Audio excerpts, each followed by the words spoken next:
It's time for another episode of You Are a Badass, How to Stop Doubting Your Greatness and Start Living an Awesome Life by Jen Cicero.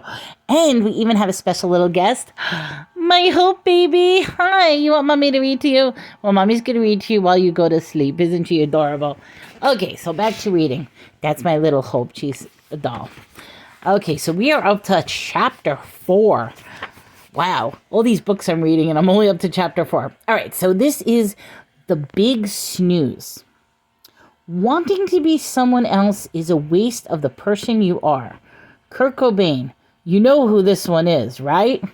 Which is actually kind of interesting. Hey, now, Treasure,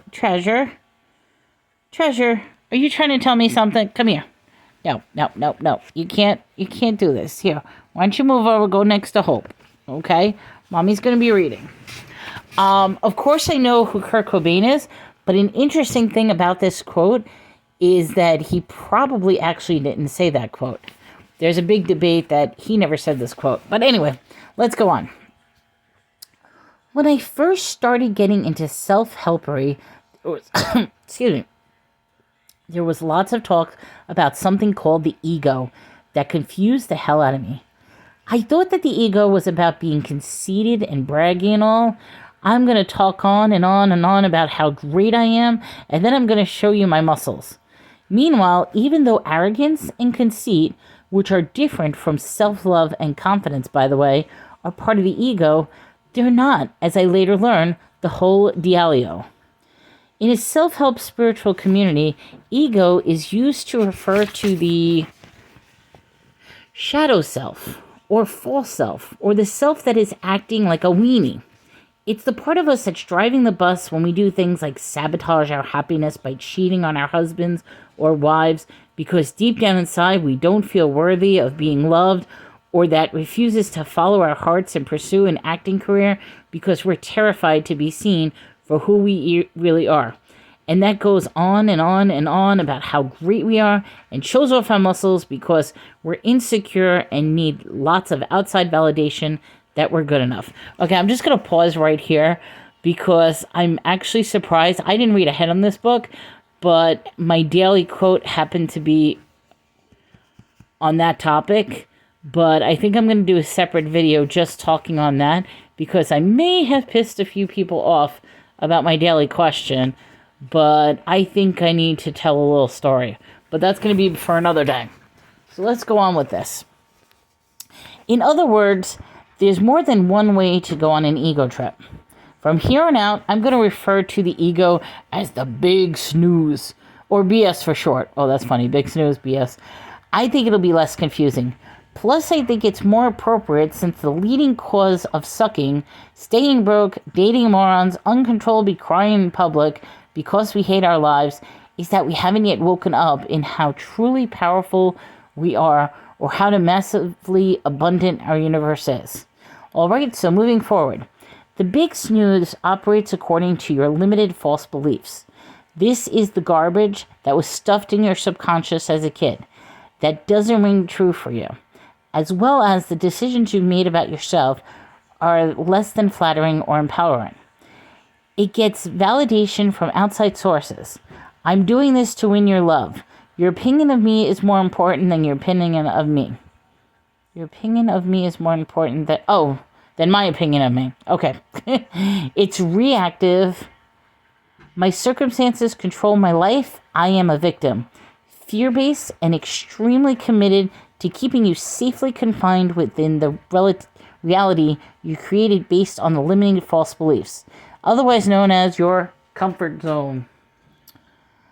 The Big Snooze lives in the past and the future and believes you are separating from everything around you. Your true self or your higher self is your superhero self, your non-BS self. And on the other hand is part of you that operates according to your connection to source energy. It gets validation from within. I love and trust myself. This feels right to me. I have a purpose. I am loved. It's proactive. I'm in control of my life. I think I'll head out and kick some ass. Love-based and committed to creating a reality based on your limitless potential. As soon as you wake up from the Big Snooze, Your true self lives in the present, not stuck in your head. Totally believes in miracles and is one with the universe. I have got to go figure out what the cat is doing. Hold on one second. Okay, let's continue. Alright, sorry about that. Let's try this again. We all experience life in varying degrees from both perspectives, and while I seriously doubt there's anyone who's totally snooze-free, most people are so wrapped up in the BS, and remember BS was big snooze, that they're settling for realities that are way beneath what's available to them. Very few people are even aware what is available. However, because we lived in a fear-based society that loves to get all uppity towards people who wake up from the big snooze, blast out of their comfort zones, and follow their hearts into the great unknown, oftentimes taking great leaps of faith is labeled as irresponsible or selfish or insane, until you succeed, of course. Then you're brilliant. This is because watching someone else totally go for it can be incredibly upsetting to the person who spent a lifetime building a solid case for why they themselves can't. That's a great quote. I like that one. I'm obviously generalizing, and there are plenty of people out there cheering us on. But one of the first things you might have to deal with when you decide to wake up from the big snooze and make massive positive changes in your life is disapproval from other people who are snoring away, especially the people closest to you, lame as this may sound. They may express their discomfort in all sorts of ways. Hunger, baby! My cat's crying. All sorts of ways. Anger, hurt, bafflement, criticism, snorting every time you talk about your new business or your new friends, constant remarks about how you're not the way you used to be, brow furrowing, worrying, teasing, blocking you from all social media outlets. Surely, are you going to quit your secure corporate job just to open a nail salon when you've got 2 children, a mortgage, and high blood pressure? So few new businesses succeed, especially in this economy. Aren't you worried about what will happen to your family if you fail? Of course, Shirley is worried about what will happen to her family if she fails. She wakes up every night seized by panic about it, but she moves past her fear to create something that she's really psyched about. Rather than dying a slow, painful death, hanging around the water cooler with you, whining about how dry the cake was at the birthday party your boss threw for you in the conference room. Even though they often do it out of love and concern, having others smear their fear and worry over you is the last thing you need when you're strengthening your superhero muscles to step out and take some risk. So I highly recommend keeping your mouth shut around people who are going to bring you down. Oh my God, this is so important. This really is.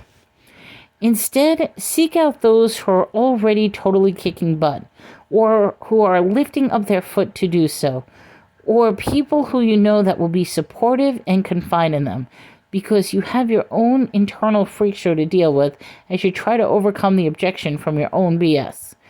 The big snooze is like an overprotective Italian mother who not only doesn't want you to ever go outside, but who wants you to live with her forever. Her intentions are good, but fully fear-based. As long as you stay inside the familiar, the risk-free zone of your present reality, the big snooze is content. But should you try to sneak past her to attend that rockin' party outside, your overprotective, controlling mother is going to claw, scratch, scream, bite, hurl her body in front of you, rapidly approaching a new life. Basically, she's going to do whatever she can to stop you, and it ain't going to be pretty. It's like when you quit smoking or doing drugs and go into withdrawal. Finally, you've taken the leap and done something that's going to massively improve your life, and for days, sometimes weeks, you feel worse than you did when you were the wild child. You're hacking up all those nasty crap, ridding your body of toxins, shaking, sweating, puking, wondering why on earth you thought this was a good idea. It's really fun. Same goes for when we rid ourselves of limiting subconscious beliefs that have been holding us back and take a giant leap outside. It's a detox of such staggering, proportions that sometimes it can feel like the universe is conspiring against us. Trees fall on our cars, our computers crash, we find a significant others in beds with our best friends. We get our identity stolen, we get the flu, our roofs cave in, we sit and gum, when in reality, the big snooze is creating chaos in an attempt to self-sabotage and keep everything as it is, instead of moving forward into the unknown, yet desperately wanting new territory. Every successful person knows this, and they have been through this. When taking a great leaps forward, life often turns to shit before it turns to shinola. I realize this may seem far-fetched, but remember, you create your reality, and you've spent a lifetime creating the one you presently have, largely based on your limiting beliefs. When you decide to rewire these beliefs, go for what's truly in your heart and do a massive overhaul on yourself and your world. You're basically murdering the big snooze, and she's going to come back at you, rolling pin raised high overhead to beat you back into your old life. We are very powerful creatures who create our realities through focused energy, and should our subconscious mind decide to focus that energy at stopping ourselves from taking risk because it's freaking out and terrified, things get a little crazy around here. The big snooze will do everything it can to stop you from changing and growing, especially since you're attempting to obliterate the very identity that you and everyone else has come to know as you. Never underestimate the power of the big snooze scorn. Sometimes the big snooze sets up emotional blocks to try to stop us. Other times she gets physical. I have a client who decided to quit his ho-hum yet high-paying job to start his dream company from scratch. He had no idea where to start, and he wanted to do it, what he wanted to do or how he was going to pull it off. And regardless of the fact that he and his family that was counting on him with no guarantees and even fewer leads, he quit his secure job and went for it because he was determined to create a life that he loved. That's when the BS hits the fan. He got not one, but 2 flat tires after leaving a coaching session with me. His babysitter ran into his wife's car while driving the car, and the water main under his kitchen exploded. And right before his first deal broke through, he got hit by a freaking bus. I am pleased to report that he's fine. But even with those extremely convincing excuses to say, okay, fine, screw it, you win, he never gave up. Today, he finds himself being his own boss, doing what he loves, traveling the world, negotiating multi-million-dollar deals, making a huge difference in his client lives, being creative, and setting an excellent example for his kids about living life on purpose. A record producer I worked with decided to build her own recording studio. She put all her money and effort into buying all the recording equipment, instruments, and soundproofing, only to have the entire thing burn down almost immediately after it was completed. Instead of closing the shades, getting into bed, and sucking her thumb for the next 2 years, she raised the money she needed to rebuild an even better studio, and now is rocking so hard that she gets to handpick the musician she works with and basically lives out her fantasy. So if you finally decide to quit your soul-crushing job and start that pastry shop of your dreams, be not the upset if a truck driver drives through your front window into your scones. Instead of taking this as a sign you shouldn't have opened the shop, take it to mean that you're riddling yourself of your BS and moving in the right direction. Growth ain't for the weenies, but it's nowhere near as painful as living the life you're living now if you're not really going for it. If you want to take control of your life and turn it into something as spectacularly you as you have people described above, stop at nothing. Have faith. Trust that your new life is already here and is far better than the old. Hang tight if the big snooze pitches a fit.